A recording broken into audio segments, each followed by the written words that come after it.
Okay, are we live? Okay, can you hear my voice? Is my voice clear? Okay, so welcome back to Skill 3 Online. Today, today I will be the host for Skill 3 this episode. My name is Saki from Mojiken Studio. Nice to meet you all. Okay, is everyone, how many is watching? I cannot see. Today is special episode. I don't know if my English is fluent enough, but let's roll. So, are you a game developer with limited resources and you want your game can be found easily by users or players? Say no more, fam. We got your back. This event is brought to you by Indonesian Game Association or AGI. Today, we will be talking about funding focus for game developer with limited resources, together with Sebastian from Slab. Hello, Sebastian. Hello. Hey, Zaki. Hey, good afternoon. Good afternoon. How are you doing? I'm doing fine. How are you? I'm doing fine too. Wonderful. Awesome. Okay. So about this juicy topic today, is there any why game developers should be focusing on, like, what would they be focusing on if they have limited resources? Well, I mean, this is to talk about, right? Mhm. I think, in a nutshell, it's super important to be aware of what you have and what you can actually do in a short amount of time and with limited resources, right? You can't do everything at the same time, so you need to be really cool of what is important for you as a game developer and what not. And I think that's ultimately it. Oh, amazing. So this will be specific on mobile games, I guess. Looking at Yeah, your I'm background, CV. I'm a huge supporter of mobile. I have done actually quite a few browser-based games as well in the past, but yeah, mobile it is nowadays. So Wow. I'm quite long here there. But yeah, I'll get into more detail later, so for sure. Yes. Okay, guys, if you're watching this, don't forget to leave a like and share it to your social media. Okay, I will check it one by one. Okay, so Sebastian, you can introduce yourself and where you're working right now, what you are working right now. Yeah, sure. Thanks. I will do that. Yeah, I'm Sebastian, and certainly thank you for joining me this Thursday afternoon. I'm originally born in Germany, but I've been actually living in Amsterdam for almost 10 years now. So it's 10 a.m. Over here, and I had a meeting until 3 a.m. So it's quite early for me. So I'm joining this call from home, and yeah, please excuse. Certainly, also next to my strong German accent, any noises from my wife, our dog, and or cat doing this talk. I hope my cat is not jumping on the table today, but we shall see. Well, I don't mind. Would be funny, right? Yeah. Awesome. Yeah. So So about the topic, yeah. Okay, with this. yeah, here we go. So Yeah, you can start now. yeah, yeah, let's get started with a few more words about me. Usually, I don't like to talk about myself so much, but nevertheless, I have actually worked for over 20 years in the gaming industry and started one as one of the first web game developers in Germany in the early 2002. And my first game went through the roof after I actually realized it on a Wednesday night at 1 a.m. And what through the roof means back then was that it got over 120,000 registrations within the first hour just by rival growth and a little bit of marketing upfront. Back then, I was unfortunately way too young to really understand or even realize what was going on, and so I made really quite a few mistakes and learned valuable lessons from which I'm going to share a few today as well. I worked then for Gamigo and Gameforge, two of the largest German game publishers with a global footprint. And afterwards, I developed quite a few games in small teams, of which some are still active after almost 2 decades. So games of a service, even for web games, is still a thing. Out of own interest, I bootstrapped and built a games analytics platform in 2010, which got acquired, went and worked for a while for a marketing agency before co-founding and joining a quite successful mobile games company. While taking a small step out of the gaming industry and building a really pure deep tech AI company for call centers, I decided to go back to the games industry and solve with Slap also one, if not the biggest challenge game developers and publishers have today, with really tedious, manual labor intensive distribution of mobile games. First and foremost, of course, thanks for joining this webinar. If you are an aspiring game developer or a small game distributor working to establish your games in the rapidly growing industry, this virtual talk can definitely provide you with insights on how to maneuver the overly saturated market and figure out how to gain visibility. Even if you don't have readily available resources like most big game studios and publishers who have teams upon teams working on their products. The great thing about the gaming industry for me has been always is that really anyone with a desire and skill set can get and create a game and put themselves out there. Game engines like Unity, app stores, and mobile platforms have made it so much easier for all of us, especially in recent years with mobile game distribution and with access to the internet, to get games into the hands of users globally. But we can't deny the fact that we are working with limited means, from capital, budget constraints, time, knowledge, and even the competitive market with thousands of games being published every day. This isn't meant to discourage us ultimately, but as there are a lot of success stories out there with small teams and even solo game developers getting their big break and getting their game discovered and turning it into very successful businesses. Some may place it as luck, but I think that's not really entirely the case. And we're here, and I'm here to discuss this and share this a bit. So let's begin with a short overview of the current landscape of the gaming industry. So the games market has proven quite resilient. Even with 2 years of the pandemic, it actually showed more growth compared to other industries. And this is actually one of the unique selling points of the gaming industry for an investor and everyone in this industry. And on top of that, with the impacts of a global recession ahead of us, the gaming industry will most likely strive just another time. And I had just an interesting discussion in regards to that with an investor on social media yesterday, who basically confirmed this line of sight. Bottom line, really, revenues are growing in 2022 and will reach over $203 billion via consumer spending, with a continuous 5.4 increase globally year over year, which is just another new record. And the global numbers of only mobile game developers will have another breakthrough this year and pass the first time the 3 billion mark, to reach really over 3 billion players by the end of the year, which are in fact by 99% just served by 2 platform owners. And this is, of course, Google Play Store and Apple App Store. This is certainly the most interesting and exciting, but strongly competitive market with a lot of niches to fill and focus on.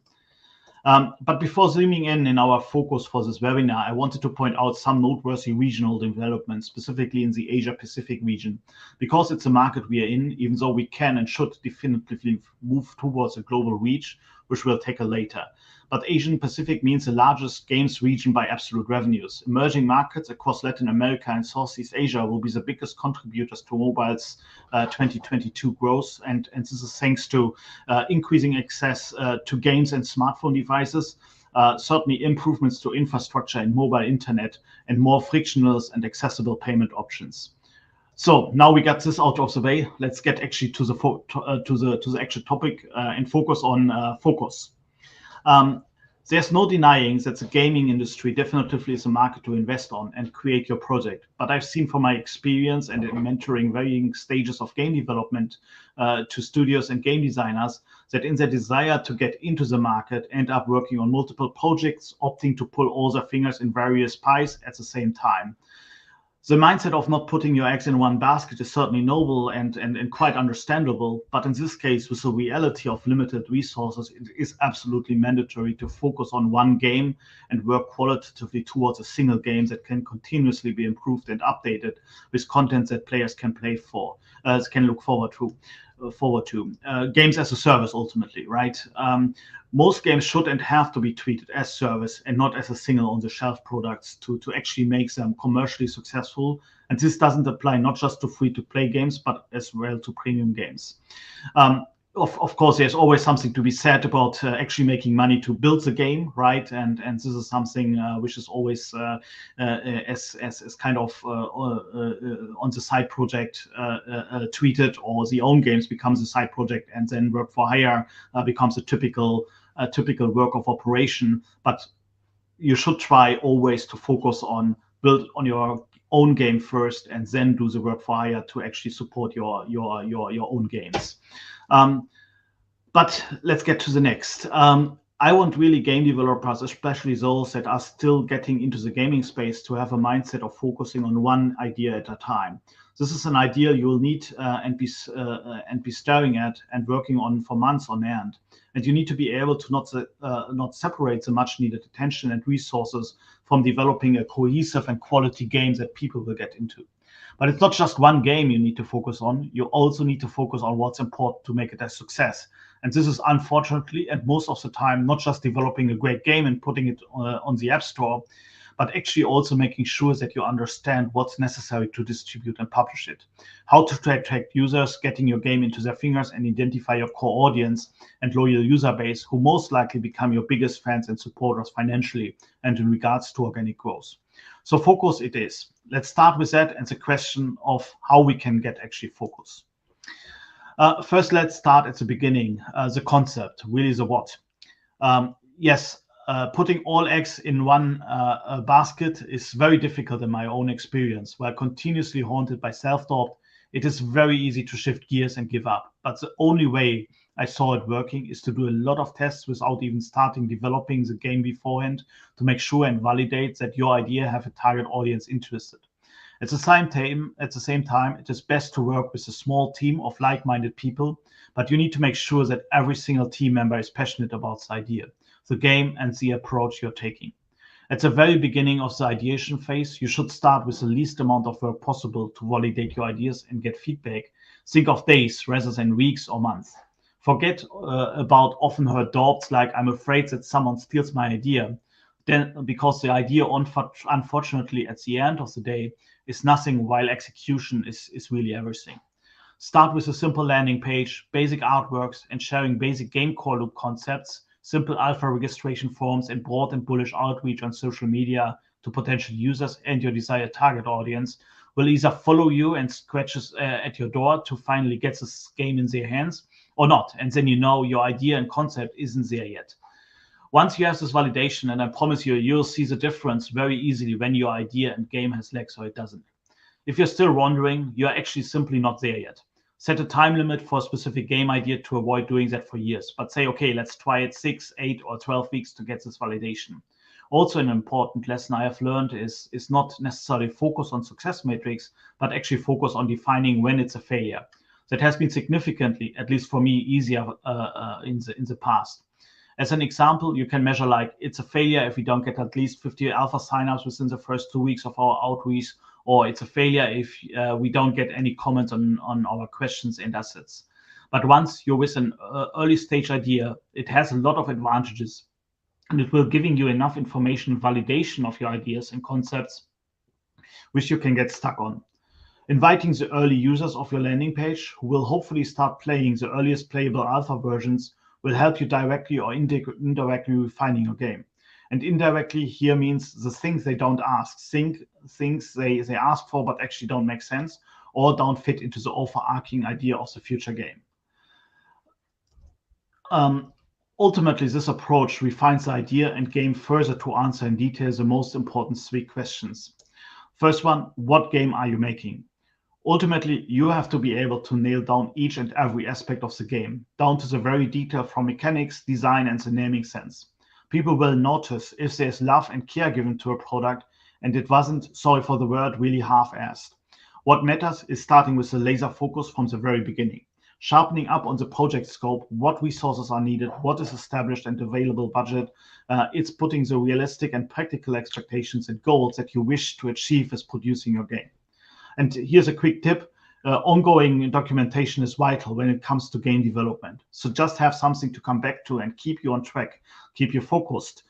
It also helps you with planning out things like how long it takes to develop a game, production being, of course, always the most labor-intensive side, but the deliverables are produced along the way and the keywords needed to actually make it happen.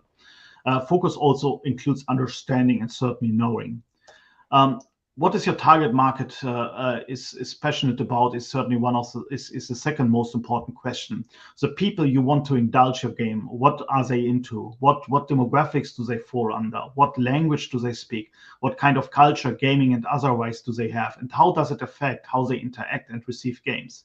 This is something we'll get into detail later with our technical tips and tricks. Next, of course, is focusing on what game distribution platform you're putting your game in.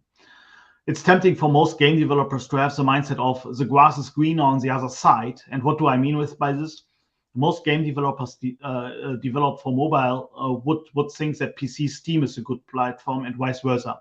And there is certainly still a stigma grown when it comes to mobile games, as if it was a lesser form of entertainment and more difficult to handle.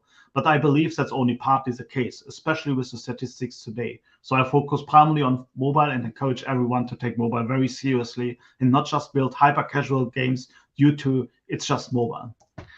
But some technical and practical tips to help you better establish your focus in developing your game.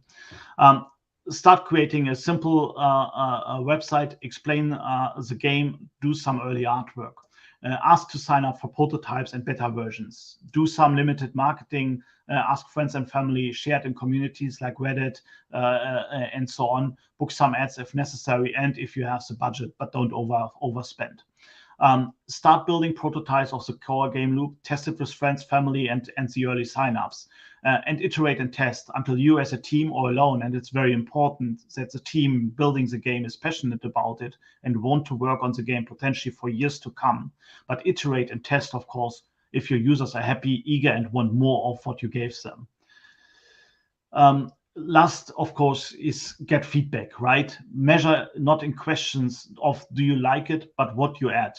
What would you add? What would you change? What would you what do you like? To which friends of who you would you recommend the game? And measure here the qualitative feedback. How deep, how much effort was spent to answer, but also certainly, of course, always good to know the quantitative feedback in the meaning of how many answers and how fast and so on. Access core and casual games. Across core and casual game genres, really, mobile game revenues passed the $100 billion mark for the first time in 2022 and going by over 5% year over year to 103 billion, which is almost an insane 10 times more revenue than the worldwide box office in 2019 before the COVID pandemic. And more than half of the total gaming industry was PC and console games on a variety of platforms. Console and PC first companies are already bringing their franchises to mobile to bolster their growth and revenue streams. And with that, mobile games are getting increasingly complex and immersive, attracting core gamers to the platform and boosting revenues ultimately. Mobile games are huge, and they will be for quite a while. So focusing on distributing your game in the mobile app stores is, in my opinion, definitively the way to go. It's also good and makes things easier to establish the focus on the bigger picture, the global market, which mobile has somewhat easily, besides the huge fragmentation of resolutions and devices, especially on Android, access to. Pushing your game out into the world is not just very possible, but an absolute necessity. Don't limit yourself to one space. While it's good to focus first on your local ecosystem, focusing on expanding and global growth is key while keeping your target demographics and interest audience narrow. You are able to find players globally and compete with significantly bigger budgets. A large budget ultimately is also just a dangerous thing you need to live up to and actually can limit your options in being creative and crazy about innovative gameplay. So be crazy about your games, right? As long as you don't have anything to lose, right? You can test whatever you want. Don't take the status quo as given and try to make something new, really. So we got some of the core words to ask when trying to develop a focus for yourself as a game developer. Knowing the answers to the what's helps us establish the when, the why, and most importantly, the how. So let's say you have established the answers to your what. Now let's work on the hows. Let's take apart the answers and work towards the implementation stage for your goals.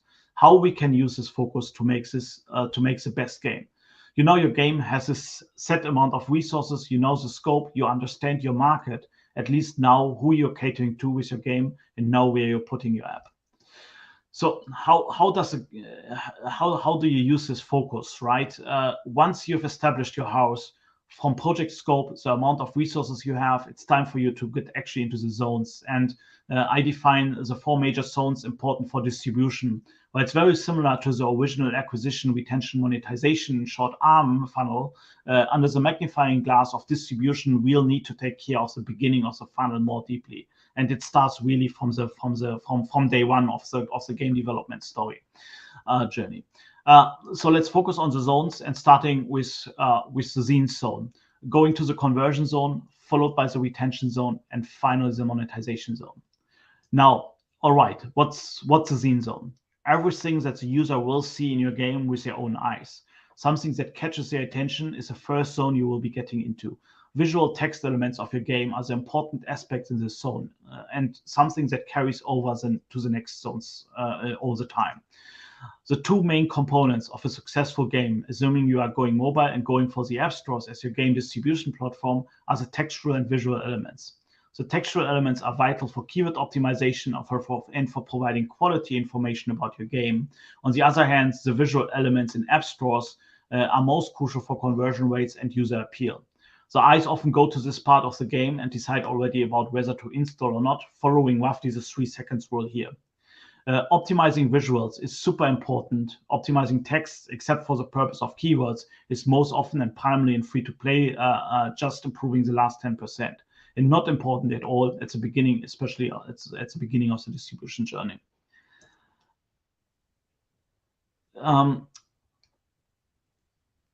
So a tip, as a tip run, are you able to be found in the App Store, your platform of choice? The visual style for the game during the production stage, from developing the aesthetics, look and feel, go hand in hand in how you want to be seen by your market. And then the text element, knowing the naming sense, the hottest, trendiest keywords to make your app pop up in rank in the game distribution platform, is something you work on this zone. For the visuals, first impression are important in many situations. When it comes to putting your best foot forward to users to download your game, people really rely heavily on what they see. As an app developer, publisher, or marketeer, you strive to drive more downloads. First impressions are extremely important to your game, and this is where focus is needed, and you need to make sure it aligns well with what you offer. App Store visitors in general skim the information from the search results and spend less time on the store listings in Google Play and on product pages in the App Store. That is why it is crucial to use high quality and robust visual elements that create a solid first impression with the user. The three main visual types you can use in app stores are app icons, app screenshots, and app promo or preview videos. And remember that for Google Play, feature graphics also play quite an important role. Let's start with the app icon. The app icon should be the first thing you want to work on when launching a new app.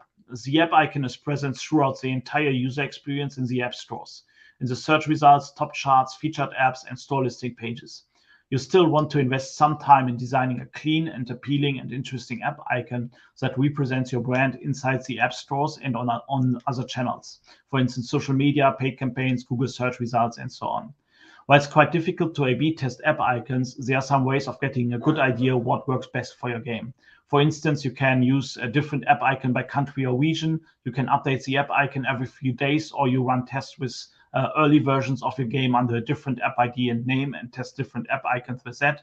But also, and additionally, ask for feedback from other users and developers on game developer groups, Reddit, and or Discord servers.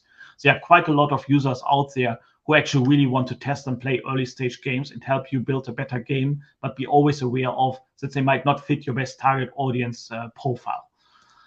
Next are the app screenshots. App screenshots are the second visual element you really need to optimize conversion rates. We'll get into this in the next zone.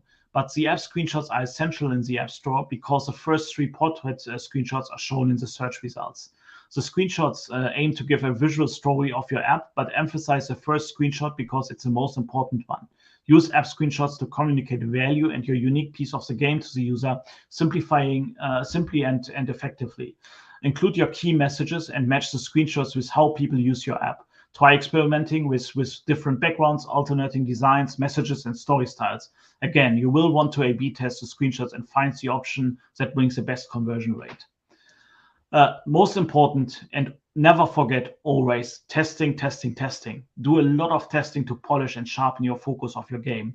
Getting feedback as early and as much as possible is frightening and must often even heartbreaking, but this is the only way to really get on the right track and actually build a successful game. But before we get into some detail about the promo video and keywords, let's have a look at the YouTube comments for a few questions and or feedback so far. Zaki, anything? I haven't seen any questions. Okay. All right. While waiting for the others, I might ask some questions for you. Okay. Yeah. So, Go ahead. Okay. Thank you. So about the feedback, right? You were talking about testing, and gain the more feedbacks as fast as you can. So, what kind of feedback should we be focusing on? Like, the people who are testing our game aren't maybe around like 50% or 60% maybe our true target market, right? So how do we filter those feedback so we can extract the improvement for our game? Yeah, that's an excellent question and difficult to answer, right? Because ultimately you never know, right? But I think what you will see over time is that the people and your target audience of the game is reacting more than others, right? So they give you better qualitative feedback, they give you more feedback, right? They are more engaged with the game and more interesting. But interestingly enough, and what I have experienced is that you start with setting up a target audience like, okay, female players between, I don't know, 18 and 25, right? And then you figure out, okay, well, actually it didn't work like that, and we got a lot of feedback from female players between 30 and 80 and 40, right? So what that means is it's not that your game is wrong, right? But that your target audience initially, or your suspected target audience, where your game works best with, was maybe not the right one, right? So what that means for you and taking this feedback as early and as quickly as possible helps you to refine the scope of the game and also what to focus on potentially, right? Because if it's easy for you to attract these kind of players and these demographics, right, then why focusing on something else, right? Right. Wow, that's very insightful. I've been enlightened. Okay, so about the optimization for visibility, right? So there in the App Store and Play Store, there are like billions, I guess, billions of games. How do we compete with like the game with the same genre? So Yeah. it's a valid question, right? So I mean, the main problem I see today is there are 3 billion players out there, right? There are two major platforms, right, which really do 99% of the users, which has 99% of the users, right? So it's pointless to optimize into other app stores, right? But getting the visibility in these app stores is certainly crucial. But the interesting thing about that is, and of course, if you try to do another match 3 game or a merge game, right, then I would be very careful with that. And you really need to know what you're doing, because to your point, there's so much competition out there that it's almost pointless to even try, right? But what you can see is, and what I think is important, is because there are 3 billion users out there, right? There is a niche for literally everything, right? So you could think of a very special niche interest game, even for a match 3 game, where you put put specific themes, specific ways of playing it in the gameplay, and you can still get a decent amount of users who spend a lot of money in your games, right? So I think it's the main message is being more creative, being more risky, because especially as a small game developer, usually you have actually all possibilities, right? You don't have anything to lose, right? So all you can do and all you should do and really have to do is experiment and test and play around and getting crazy, right? Just have random ideas and test it out, right? And find a way to test these things out very quickly. Wow, that's very nice. Okay, wonderful. So we got a question.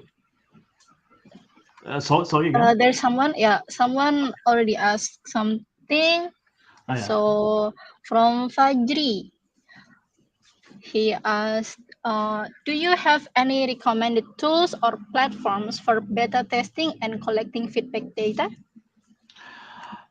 Good question. I think there are a lot of tools out there, right? I don't want to make advertisement for any specific tool right now, right? But Google it and see what other game developers think, right? So the last tool I used was, I think, user testing.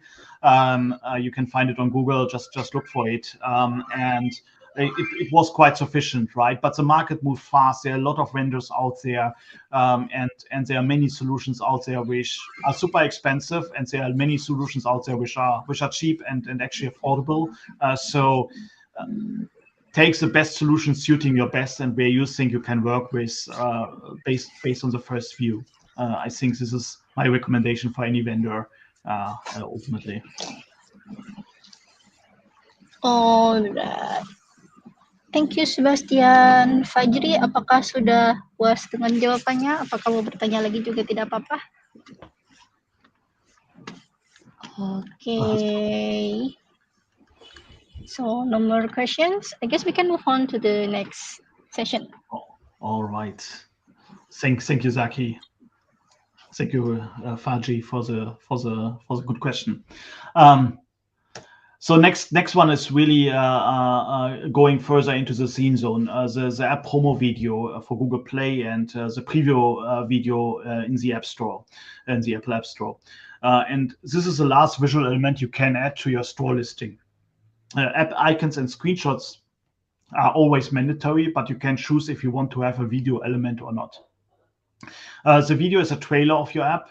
It needs to show the app's most exciting and powerful aspects. For that reason, you need to work on the first really 10 seconds of the video to capture users' attention, as there's a high chance they won't watch the whole video. Moreover, studies show that users make decisions in the first seconds. Therefore, show in-app user experiences and not rely on sound effects, because many users will watch the video with the sound turned off. Also, try to test if the videos will work for your audience. For some app categories, videos have a huge impact on the user decision-making process. For other categories, it is not a deciding factor at all.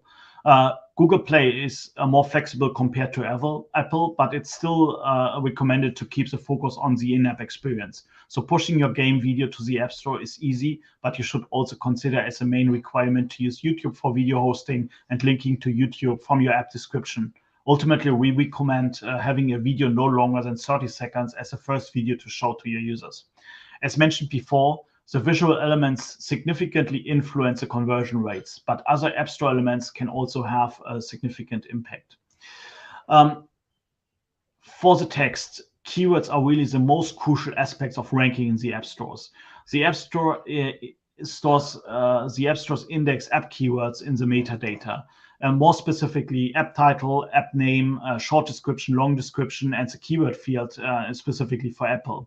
Once you provide your keywords in the right locations, the App Store algorithm will determine if you are eligible to rank for a keyword, how relevant a specific keyword is to your app, and how much ranking strength or power your app has. Not all keywords need to be in the metadata to be indexed, but placing the keywords in your app's most prominent positions will ensure you start receiving better results. A big and hugely underestimated tip is to actually localize your game, at least in the App Store fronts, and make it globally available. For doing that, you'll need to take care of the following things. research and define your key markets that don't use the English language, understand the specificities of local markets, translate the metadata first, localize the messages in your screenshots, check if the local people use the terms you provided, check if you already rank for some localization for iOS apps, expand the localization and translation after the initial presence. But let's move over to the next zone, to the conversion zone. Now, simply put, conversions are the actions users take in regards to your app, from searching relevant keywords to find your game, to checking out your visuals, leaving reviews, and especially downloading your game and playing it. Those actions directed at your game and are considered conversions. From the elements of the scene zone, visual and text, you are working on localized keywords, how many keywords are used, what are their positions in the search results, and which keywords are not so often used by competition. There's also thinking about graphic localization for the app stores, for example, adding flags or other cultural aspects, like, for example, specific food dishes, artwork around clothes and styles, unique for countries, landmarks, and such relevant and individual for and to each country. But I digress. The focus here is to make users act towards your game. Engagement is everything, and whatever you decide, to keep it consistent and make sure the type of content you use matches actually to the type of game you have. Finding your niche visually and textually helps you become seen significantly better, and ultimately you convert those eyes to potential users that interact and eventually download your game. Usually there's a market for everything, so don't start worrying that your niche might be too small or too early, especially with the 3 billion users in mind. The end game of all of this is, with all the focus, is to really get people to install your game, and of course never forget that as the ultimate goal. Certainly the conversion zone is having the goal in mind and not stopping at just looking good, but getting players to take the set step in installing the game from the app stores. This is where the second part of App Store optimization, in short, ASO, comes in. And in most cases, a lot of game developers opt in to manually perform their ASO strategies to get users to download the games. But again, from the what, this is where you realize how limited your resources can be. You might be a one-man team or a small team without the marketing funds or leverage, as most studios have. Then what? What now, right? We'll get to this later a bit more, but for now, the next item is typical app conversion metrics. In the context of mobile games and app stores, the installation conversion rate optimization of your game is the most vital aspect of app store optimization. Typically, conversion metrics include impressions to page view, store app page views to installs, impressions to installs, and then later the monetization part, installs to sale. Important to realize is that visual and text elements are ultimately not just for the scene zone, but even more important, also the conversion zone. So how do we improve or increase our vital conversion rates? By working on our App Store optimization elements. The app icon is the most representative visual element in all app stores, and when someone encounters your app, the app icon will be the first thing they notice. Test different app icon styles and perform user research or A/B tests to find the optimal variant, as explained earlier. The app title for Google Play and app name for App Store is a very short text that always appears next to the app icon. Not only is it important for keyword optimization, but the naming of your app contains keywords that people use for describing a specific category, and your conversion rates will be better to really figure that one out. App screenshots tell the story of your app and have a significant impact on conversion rates. You can A/B test the screenshots in Google Play by using store listing experiments, and in the App Store with the product page optimization features. The app promo video or preview video can help you with conversion optimization as well. We see many games that don't use a video in their listing, but that doesn't mean that you shouldn't. Create a video that gives a good overview of your app's features and test it. And for most games, to have an appealing video is a must and is especially important and needs to be significantly more refined for premium games where users actually pay before playing. The app description is something that most people don't read all the way, but still use it to add additional information that your users might find important. Focus foremost here on specific trigger buzzwords at the beginning, which reflect your content. Test the first sentences and see if you notice any improvement, since also here most people, and due to how the apps are presenting it, they read only the opening of the app description. But the remaining parts of the description are certainly also recognized by web crawlers and search engines and might actually turn out quite valuable nevertheless. So improving the whole description while also keeping primarily the use case of app and search engine optimization in mind is certainly super necessary. Ratings and reviews are a huge part of the conversion zone. They are the social proof of how other users see your app, and at the same time, app ratings and reviews reflect the app's quality. A few bad ratings and reviews can discourage users from even considering your app. Work really actively on improving user management and encourage users to actually rate your app because it can boost your app conversion rates. Push positive reviews to improve view to install conversion and getting features. Ask for it after a hard level successfully solved, for instance. Give some incentives, a la send a screenshot of your review and you get something, a la send a screenshot of your review and you get something for free in the game. Define really tactics to ask users to rate your app and choose the points in your game wisely. Work on the rating quantity, but also ensure that you have a high average rating overall. Encourage people to leave reviews, monitor bad reviews, and actively reply to users with bad reviews, and highlight positive ratings and reviews in your App Store listing. Once you have researched the market and you have a good understanding of which keywords you want to target, you will want to prioritize. Prioritize the right keywords. The most common methods to prioritize keywords are search volume data, right? Keywords you choose need to have enough search volume because you don't want to waste your metadata on keywords with no potential. Current keyword rankings, you will want to ensure that you don't remove from your current metadata valuable keywords. Also, you want to look at your current keyword rankings and target their variations. It is much better to target closely related keywords than an entirely new set of keywords usually. The keyword relevancy, you need to target relevant keywords. If you have a sports app dealing with weight loss, it might not be easy to be relevant for the bodybuilding topic. A good tactic is to go after specific long-tail keywords that have the most chance of attracting the right users. To check if a keyword is relevant to your app, always manually check search results and the apps that the App Store shows in the results. Keyword competition. The more apps a keyword to search results with, the more challenging it will be to rank for it. High volume and head terms will always bring many search results. You want to be focused and use long tail variants whenever possible. Once you have the final list of keywords you want to go for, you will want to implement them strategically in your App Store listing and track their corresponding ranking progress. Finally, it is essential to mention that app conversion rates influence paid campaigns. When running paid promotions, your app conversion rate in the App Store is crucial to ensure you can achieve low-cost CPIs, depending on your acquisition sources. There are quite a few specific adjustments you'll need to take care of, but always be prepared that paid user acquisition tends to be far away from organic users, especially at the beginning of your game when you're still in the stage of figuring out retention and monetization. You actually shouldn't start invest and worry too much about paid user acquisition in the first place. And especially if your organic conversion rate is low and your ads most likely will not perform well, this is something we can talk about with acquisition. Next is retention, but before we getting there, let's have another quick look at the YouTube comments for a few questions or feedback so far. Saki, how is it going? Is there anything? All right, there is one for you. Okay, so it is from Onkit. He's asking for professional video. Should we better focus on gameplay video or cinematic review for the promotion? Gameplay video, clearly gameplay video, right? Because yeah, it's you're promoting your game, right?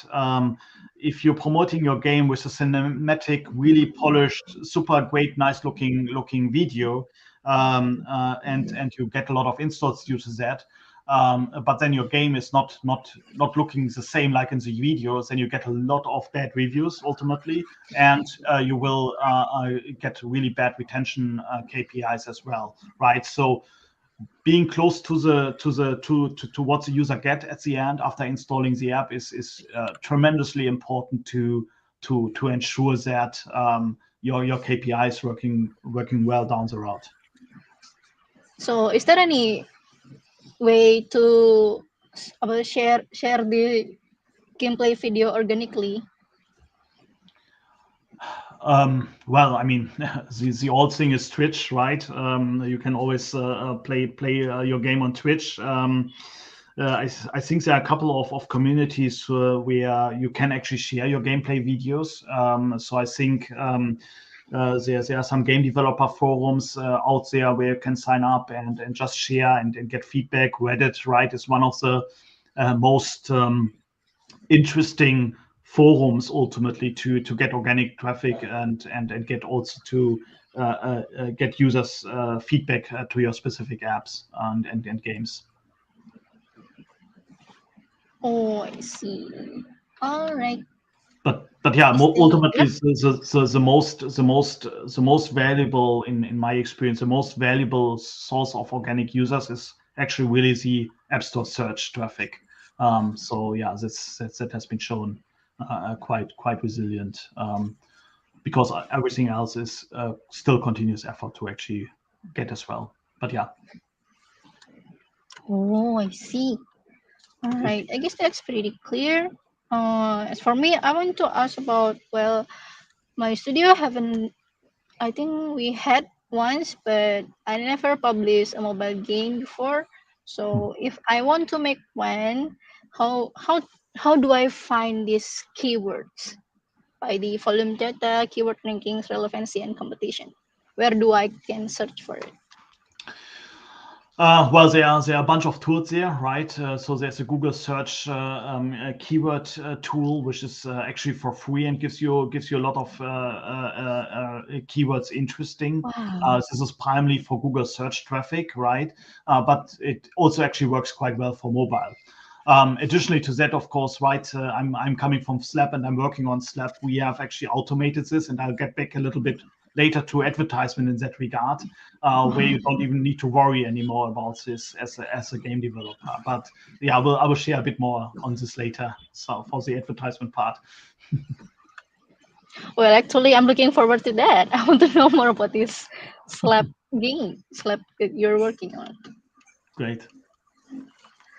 Okay, there's no more question, I guess, or should we wait for it?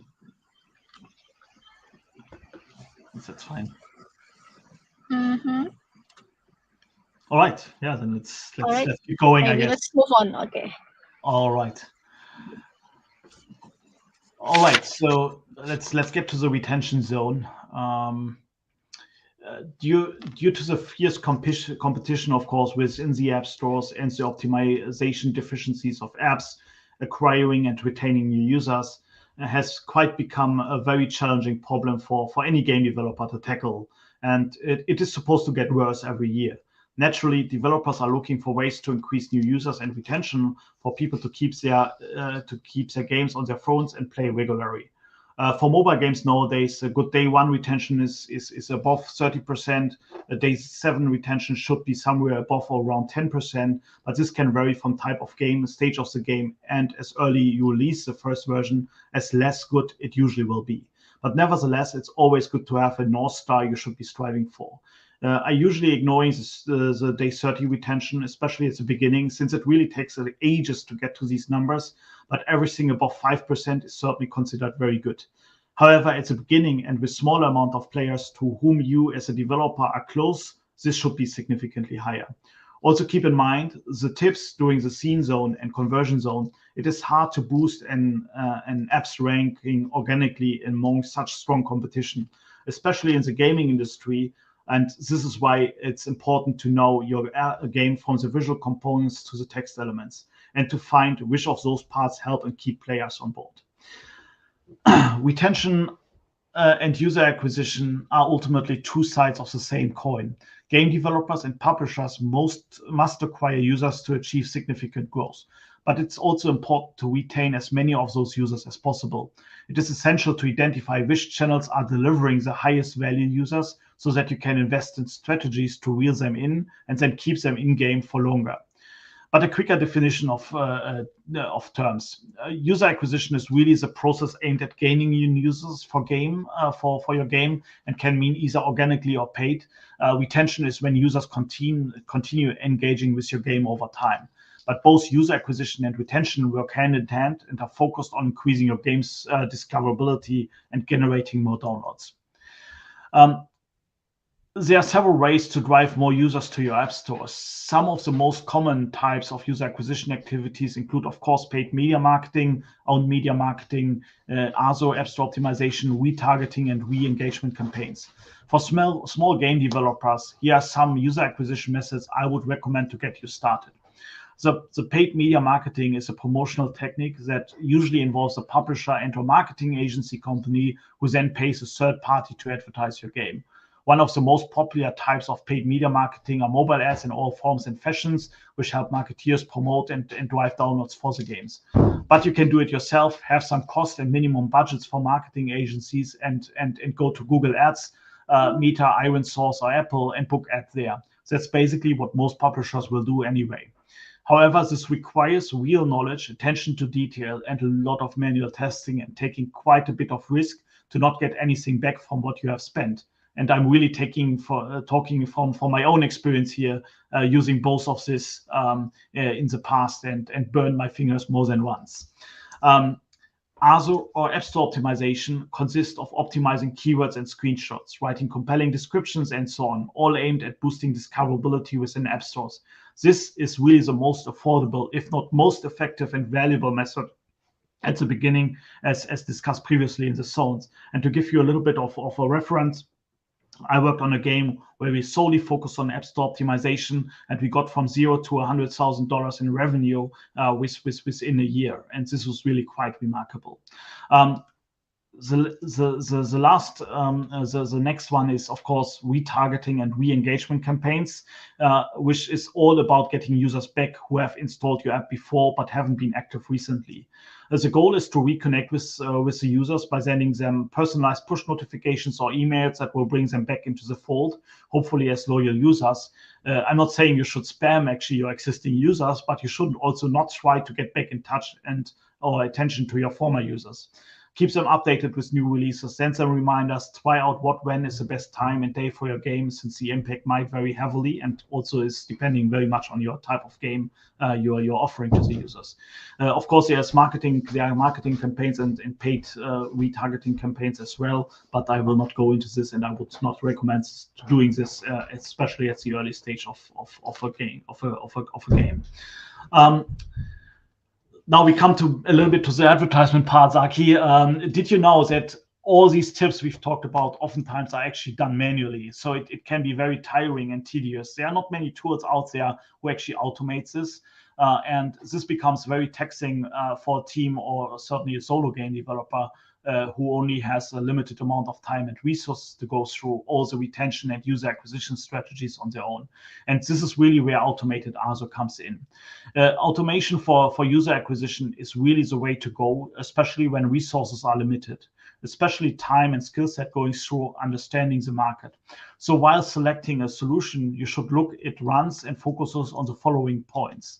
Access to market data, uses AI analytics and really predictive modeling to achieve good results. Automation of keyword optimization, changing keywords regular is very tedious and time intense, and due to that even more prone to error and not even oftenly executed. Help and suggestions for visuals, and in the best case even that completely automated. Doing everything manual and on your own is tedious, requires skill and certainly a lot of dedication on not actually building a game, but doing distribution right and finding the right tools to automate parts or everything out of that is certainly the way to go. And this is why we actually started to build Slab. And really sorry for a bit of advertisement, but I truly believe it can help you a lot. And this is a tool which I have built based on my own experience and the company I'm building with out of my own experience to really help everyone out there to bring their games to a bigger audience. At Slab, we are using artificial intelligence and really algorithms based on really a lot of data to determine the right keywords for your game at its current stage on a daily basis. We have a deep understanding of keywords, competition, and your potential ranking for a given keyword in a given language. But instead of giving you all this cumbersome and vast amount of information to let you choose and make the tedious changes continuously on your own, we added a very sophisticated automation component, which actually takes your app's descriptions, keywords, and App Store graphic assets, modifies it, and pushes it to the App Store in regular intervals to make sure it always has the latest intelligence applied. With that, you can take a fully hands-off approach towards App Store optimization, having used tools which give you really a lot of intelligence and information about keywords, market data, and such have overwhelmed me and our team. And it took us serious efforts to actually really make sense out of it. And applying this was just tremendous and tedious effort. Based on that experience, we decided to change this and give every game developer and publisher the time they'll need to develop better games and keep their users entertained. Based on our fully automated App Store optimization, Slap can also help you refine and understand your target audience better, which enables you to focus on the most important parts of your game development journey. And additionally to keywords, we also help with automating the App Store assets to improve the installation conversion rates, which is particularly important for highly competitive, hyper-casual genres like Match 3 or Merge games. In a nutshell, Slap is really completely automating three things for you. The worldwide push of your game to the Apple App Store and Google Play Store, localizing the app storefronts, automating the optimization in regards to localized keywords and graphics globally and continuously. And with that, ultimately, Slap gives you access to the widest market in the shortest amount of time possible. And the best of it actually is that we offer an always free version to make sure you can grow and make some initial revenue to then take even more advantage of our paid features later on. So it becomes really affordable for everyone and gives you time to optimize and improve your game KPIs before wasting money. But enough for the advertisement. Just give it a try and let us know of what you think. We are still at early stage, so it's sometimes a little bit broken. So sorry for that. But we are heavily working on this and really trying to make it work for everyone. Let's go to the next part. So how to increase retention rates and some best practices. And it's really individual per game, right? So there's no one fits all solution ultimately. So it starts really with track data as early as possible. To accurately measure retention rates and improvements to this metric over time, you need to start tracking data as soon as possible. This will give you everything you need to measure performance and identify which strategies and features have made an impact, no impact, or even negative impact. Tracking and monitoring your game's performance in the store platform you uploaded your game helps you understand your gamer's journey, but monitoring and tracking user behavior is a topic I could talk another 2 hours on. So let's focus on just most important high-level items to take care of. And I'm sure you'll find a lot of material out there to guide you further how to track and make sense out of it.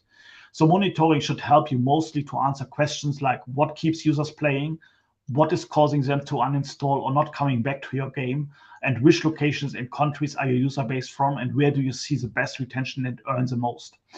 While having strategies of your user acquisition like new keywords, visual elements, you do not settle. You will need to monitor your results and improve and update as you go, catering to where your game is thriving and patronized.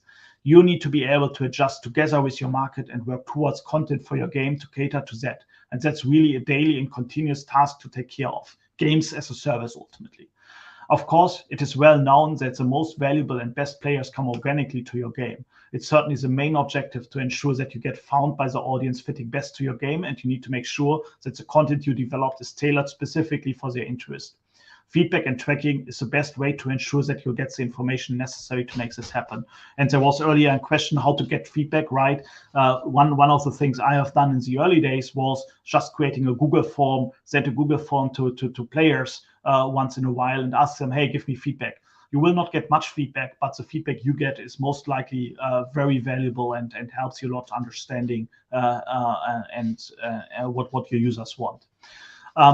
Next, and of course, is better test your apps. Sorry, I'm a little lagging behind within the slides, but next, of course, is better test your app. Developers are more likely to launch with a higher retention rate if the mobile game has been intensively beta tested with an invite-only audience. This is a smart way to ensure there are no game-changing issues and bugs within your games that will decrease your user retention. When you're beta testing your app, you should invite users to provide feedback and use this to optimize your user experience. Following this process will ensure your game is in the best shape possible by launch day. An additional benefit to beta testing is that you are giving early access to enthusiastic users and building brand loyalty even before your game is available for everyone in the App Store. However, sometimes it's difficult to get enough users and a broader scale beyond test flight and the testing approach of the Google Play Store to understand target audience and their behavior good enough. And what a lot of others out there are doing is to launch an early stage version under a different name and even developer account, apply some App Store optimization to drive organic traffic, and fix everything in that version. You can actually be honest with your users from the beginning and tell them once joins the game that this is an early version and they'll get something for free in the final product if they keep playing and giving feedback. Ensure that product and marketing are aligned. When developing your marketing strategy for your mobile app, it is crucial for decisions to be aligned with what the product has to offer. And this goes to the promo video, right? The cinematic version versus an in-game play video, right? No matter how effective your marketing is, your retention rate will suffer if the user experience doesn't match what is promised. Misleading ads may work momentarily for user acquisition, but they are detrimental in the long run. It is more effective to align product and marketing so that you are attracting high-value users that won't uninstall after the first session as a result of misrepresentations in your marketing. For example, showcasing your mobile app's in-game video in an ad is better representation than really paying for graphics that cannot be enjoyed while using your app. A bit more in detail and important is user onboarding, the first few minutes of the game user experiences. The most important item in the early user journey after the game has installed. So optimize your user onboarding. Onboarding is a critical step in the user journey and perhaps the most important for achieving a high retention rate. You have already done the work of acquiring the user and they have opened your app, so it's imperative that you guide the users through your game up in the first session. First impressions are critical. After all, when a user launches a mobile game for the first time, they want an experience that is seamless and enjoyable. A mobile game onboarding experience can be classified into ultimately three categories. Benefit-oriented onboarding highlights the values that the user can get out of a mobile game. Here's the best to showcase what the mobile game does and how it works to the user in a few slides with clear language. Function-oriented onboarding, on the other side, is used for your mobile game as a large number of features for your users to learn. Progressive onboarding shows mobile game users the features in particular sequence. If your mobile game has a complex functionality, this type of onboarding is the best. The main thing to remember, though, about user onboarding is that it's all about psychology. If you manage to give your users that feeling of success and accomplishment with your mobile game, you can be confident they'll keep coming back. When optimizing your user onboarding, consider the following. Keep it simple. It is important to highlight core features during onboarding. However, you should avoid overloading your users with too much information. It is more effective to provide key insights into your experience to ensure that the user can comfortably navigate through your app with additional options to receive help where needed. For example, you can add a question mark icon that users can click on to learn more whenever necessary. Be visual. Sometimes an image or animation can be the best way of getting users' attention or convey how to use your app. Consider using engaging visuals to make onboarding as easy as possible for your users. And onboarding with a call to action. You can increase retention by ending your onboarding with a call to action. For example, you could ask them to join a mailing list or perhaps a free bonus of in-game hard currencies if they refer a friend. Having shown your app's values throughout your onboarding, this is a prime opportunity to loop users into your retention strategy. But don't forget, also tell what's next to do if it wasn't clear enough in the onboarding itself. Last but not least, and just briefly, since we're running a bit out of time, I'm afraid, and maybe there will be a chance for another talk with focus on this, is monetization. In the end of a highly retaining users, in the end, a lot of highly retaining users are great, but if they don't pay and or generate revenue, it's not going to work for you. So monetizing players is always critical for a commercial successful game. And while there's, of course, the most obvious way of just offering it for a price, the reality is that most of the games nowadays are free-to-play games, 95% in fact. Monetizing free-to-play games relies on the fact that the majority of your users will never pay anything, and that's actually okay. Ultimately, you're looking for the 10% of players of which only 10%, so 1% overall, is really paying large for the rest of the 90%. While there are many commercially very successful games doing that tremendously crucial, it is tremendously crucial to do it right. In multiplayer games, you need to make sure that advantages your users can pay for are not crazy overpowering while still valuable. In single player games, you want to make sure that users are not leaving at certain stages in the game because it becomes impossible to continue without paying, as long as that's not exactly your strategy as a free demo or premium game. But then make it very clear and obvious before the user starts downloading playing, to avoid bad reviews. Ultimate retention is also in regards to monetization. It's the most important metric. You should never lose on retention in favor of monetization. A lot of experienced folks in the gaming industry see certainly this component more as art than anything else, and I wouldn't really object here. It's really difficult. But there are a few key ingredients to ensure that monetization is working out well and sustainable. Start and offer small tickets. Based on my own experience and a lot of public wisdom out there, and certainly the upcoming changes for the Apple App Store in 2023 will help to even start smaller with I think the minimum price of 29 cents, and then the corresponding values in all other countries. The most important metric is the amount of first-time payers, though, and how fast they pay the first time. Usually, a first-time payer, if the value is right and the advantage outcome is good, become easily recurring payers and pay overall more than they would have paid if you ask for a large amount initially.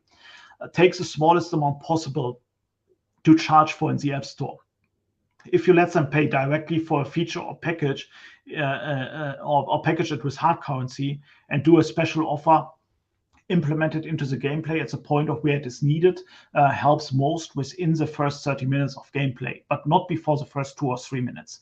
Take an example of this from Candy Crush, which is really, in my opinion, the most brilliant execution I have seen and played.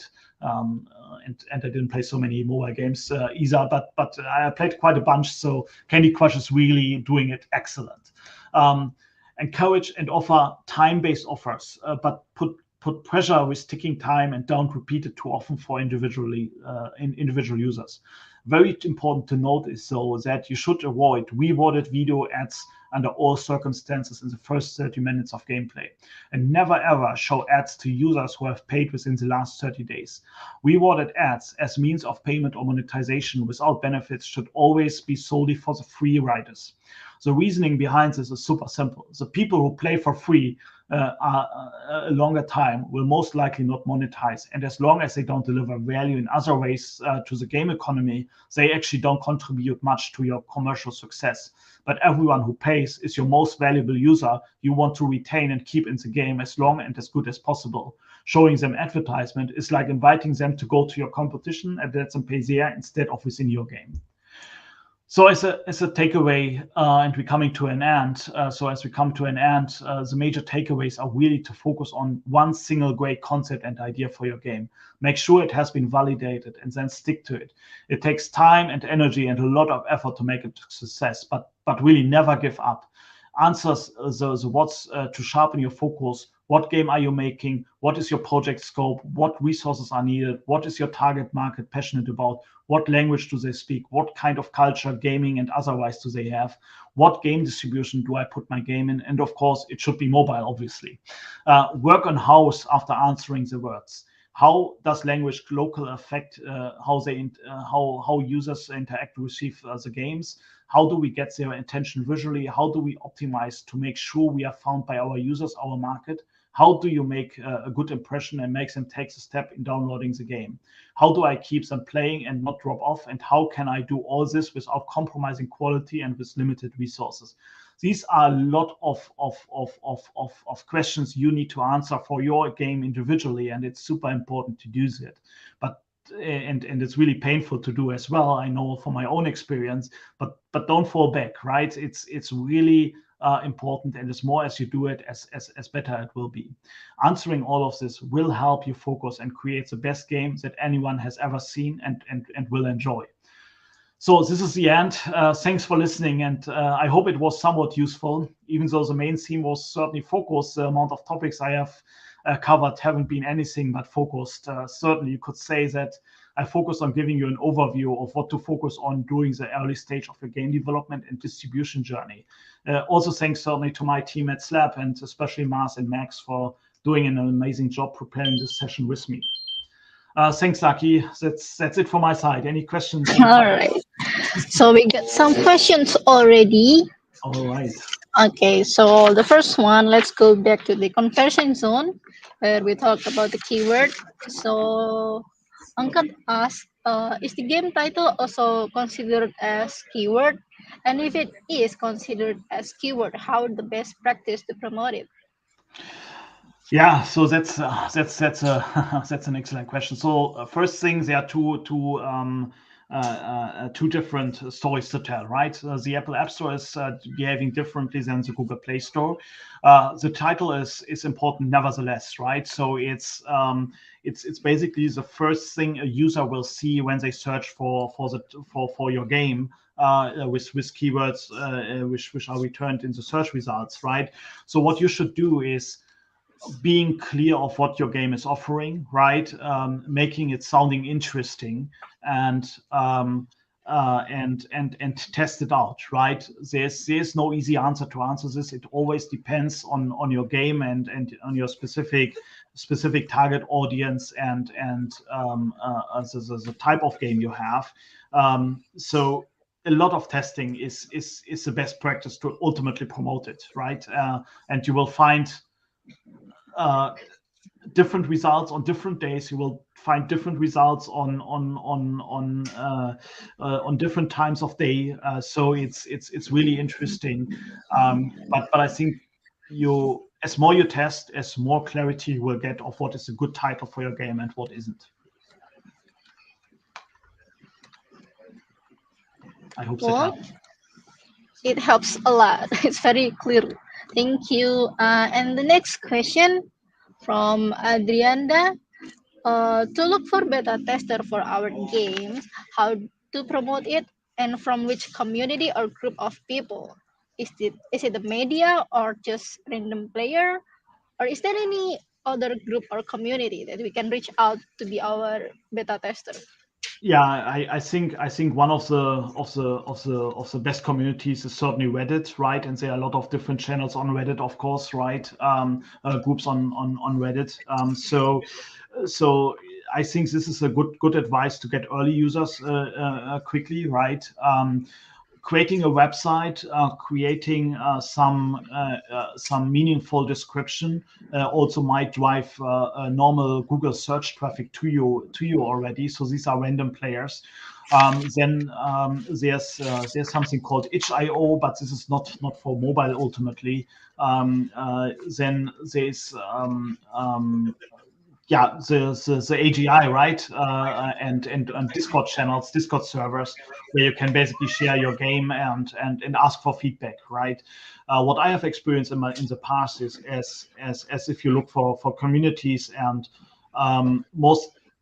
most important as well might be, so if you have, for instance, as an example, to give you an example, if you have a special interest game, right? So you do a specific type of cooking game, right? So you do Indonesian kitchen cooking game, right?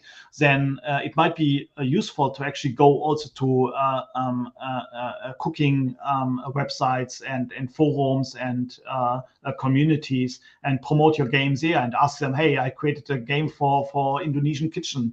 Are you interested into this, right? What do you think? And yeah, think about it. Okay, what is the interest you are trying to entertain, and then look for specific niche forums, boards all over the place, right? And I mean, the internet is a wonderful thing, right? Reddit and yeah, maybe even Stack Overflow, right? You could use to promote your game, YouTube and everywhere, right? I think there are many opportunities. Every social media forum platform is basically an opportunity to push your game, right? And don't forget Twitter. Twitter is actually still active as well. I hope that helped.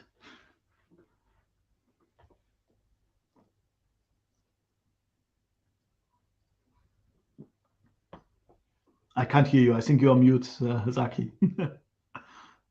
Sorry. No worries. Okay, thank you, Sebastian. So can I ask a final question, I guess? Sure. Um, if I want to try using Slab, what's the most important thing that I should be prepared?